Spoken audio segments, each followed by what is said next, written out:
Remember that excitement of pulling into a white spot roadside where the server would clip the tray right to your car window? Or walking into Mother's Pizza where the stained glass and red velvet booths made even a Tuesday night feel special? What these vanished Canadian fast food chains tell us about ourselves might be even more delicious than the meals they once served. Coming in at number 8, Lime Ricky's might seem like a humble entry. But for any Canadian who navigated the labyrinthine corridors of shopping malls throughout the 80s and 90s, those vivid green kiosks represented an oasis.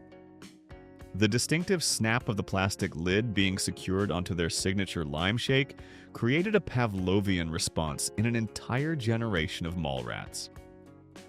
Founded in Toronto's Eaton Centre in 1984, the chain expanded to nearly every major Canadian shopping centre within a decade.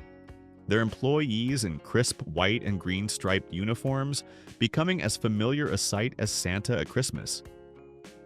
That first sip of their frothy, tangy signature drink, neither too sweet nor too sour, marked the official beginning of countless Saturday afternoons spent with friends. A ritual that defined Canadian youth before the internet fractured our shared experiences.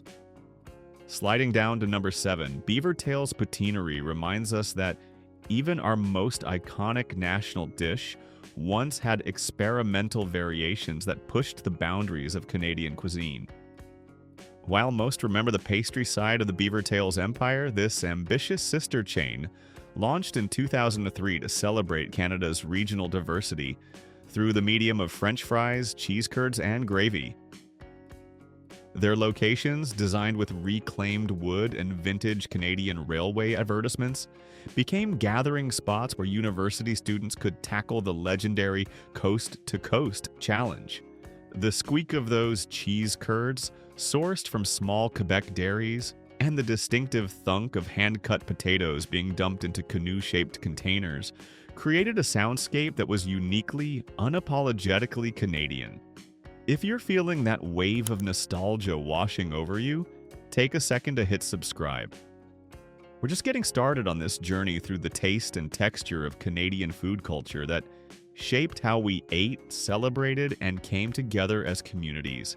Before Tim Hortons conquered every street corner and became intertwined with our national identity. Number 6 on our list, Robin's Donuts, served as the unofficial community center for countless small towns across Manitoba, Northern Ontario, and the Prairie provinces. Founded in Thunder Bay in 1975 by entrepreneur Mark Robin, these shops with their distinctive Robin's Egg blue signage opened their doors at 4:30 a.m. to welcome shift workers, early risers, and anyone needing a place to belong in the pre-dawn hours.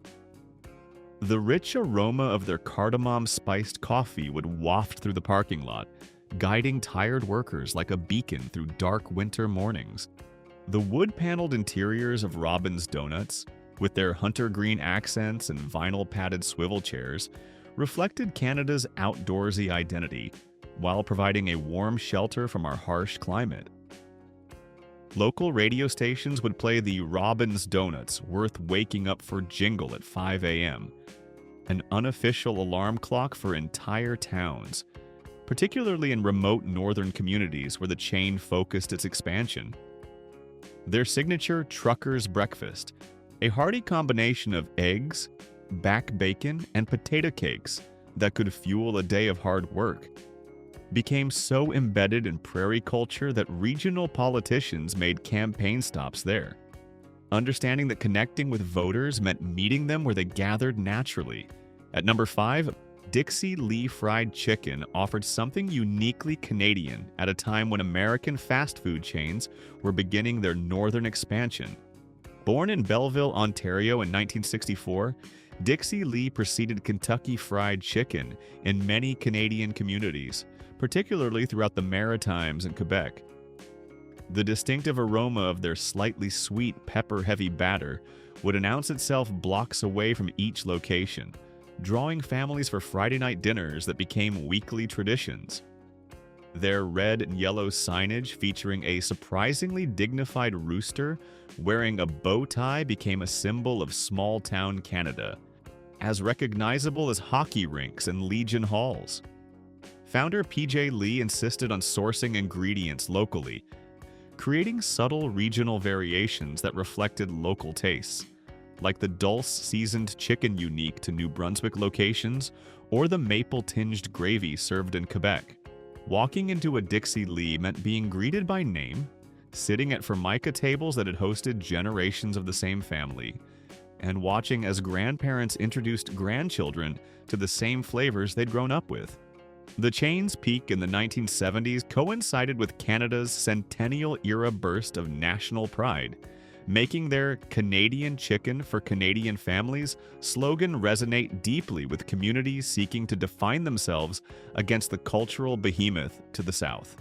As we move to number 4, few restaurant chains captured the energy and aesthetic of 1980s Canada quite like Texan Terries.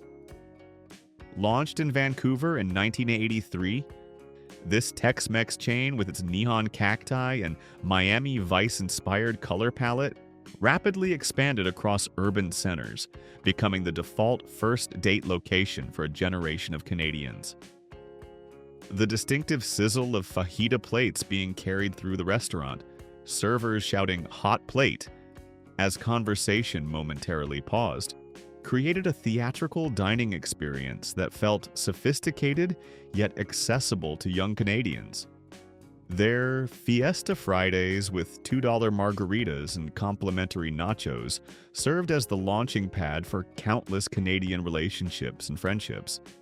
The dimly lit corners of the restaurants witnessing first kisses, breakups, engagements, and every relationship milestone in between. The gradual disappearance of Texan Terries throughout the late 1990s tracked alongside changing Canadian palates and rising expectations as authentic Mexican cuisine became more widely available in urban centers. Their final location in Halifax closed in 2006, with a line of nostalgic 30-somethings waiting 3 hours for one final serving of their cheese-stuffed jalapeno poppers and electric blue margaritas. My own uncle still credits their $1 Taco Tuesdays as the only reason he survived his engineering degree at UBC, eating nothing but their signature Northerner beef and potato tacos for nearly 2 years. What made these restaurants special wasn't just the food, it was how they created spaces where young Canadians could experiment with new identities, have conversations that stretched into the night, and form connections that would last decades. The plastic guitar-shaped drink stirrers that once seemed so disposable have become collector's items, selling for surprising sums online, while their hot sauce recipe remains a closely guarded secret passed among former employees like folklore. At number 3, Sir Witch's represented something entirely new when it opened its first location in Ottawa's Byward Market in 1974. Fast food with a distinctly Canadian twist on British pub culture. Their medieval-themed sandwich shops, where employees in simplified period costumes addressed customers as "Milord" and "Milady," created a unique atmosphere where the emerging professional class could grab lunch without feeling like they were eating fast food. The warm, yeasty smell of their freshly baked bread, combined with the rich aroma of roasting meats, created an almost intoxicating sensory experience as you waited in line.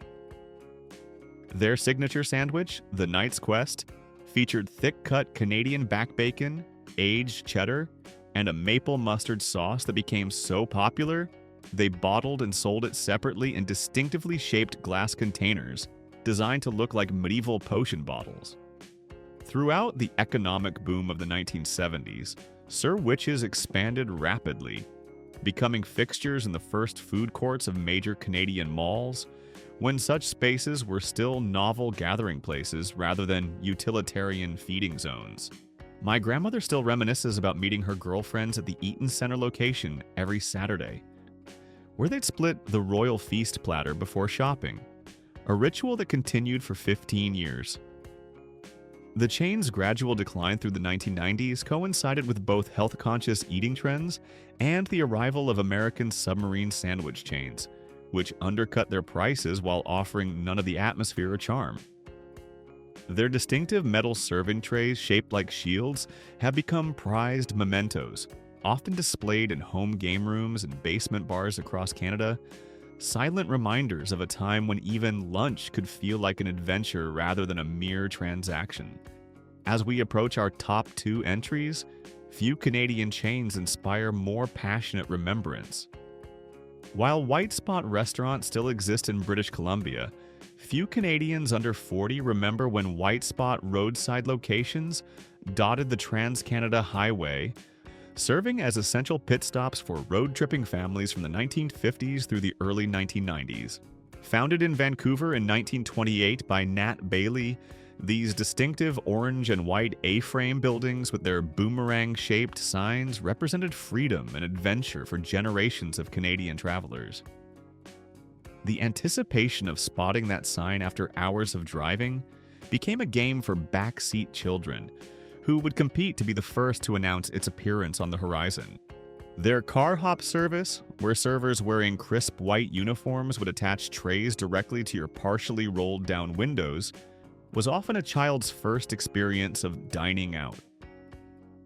The weight of that tray settling onto your door, the careful balancing of passing food throughout the car without spills, and the magic of eating a burger without leaving your vehicle created memories so powerful that Canadians in their 70s can still describe the experience in vivid detail.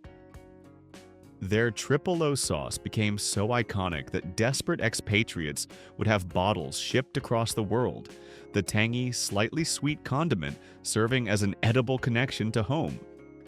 White Spot Roadside's gradual replacement by generic highway service centers marked a fundamental shift in Canadian travel culture. From family-owned establishments with regional character to standardized experiences indistinguishable from one province to another. Finally, we arrive at number 1. No disappeared Canadian fast food chain has left a larger hole in our collective memory than Mother's Pizza Parlor and Spaghetti House. Founded in Hamilton in 1969, Mother's transformed how Canadians thought about pizza. From exotic foreign food to the centerpiece of family gatherings and celebrations.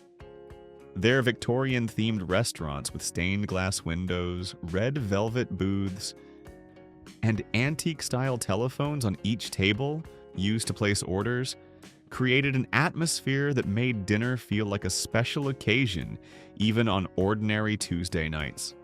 The specific combination of scents, yeasty dough, sweet tomato sauce, bubbling cheese, and the faint lemon polish used on dark wood tables created an olfactory experience that former customers can still conjure decades later.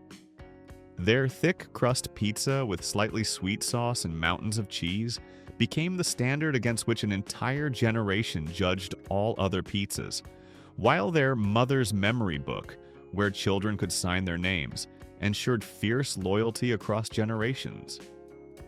Throughout the 1970s and 80s, Mother's expanded to over 120 locations across Canada, becoming the default birthday party venue and post-sports team gathering spot. Their sudden bankruptcy and closure in 1989 shocked communities, with many families showing up for their regular Friday night dinner, only to find doors locked and lights off, an abrupt ending that left no opportunity for a proper goodbye.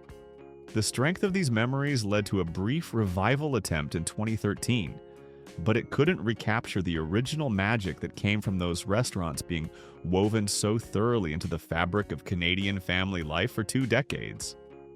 More than any other vanished chain, Mother's Pizza represents a particular moment in Canadian culture. When eating out was still special, when a pizza dinner meant togetherness, and when children's excitement at the prospect of restaurant dining was unmatched.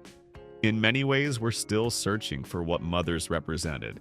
Not just food, but a place where families connected, celebrated, and created memories that would last far longer than the chain itself.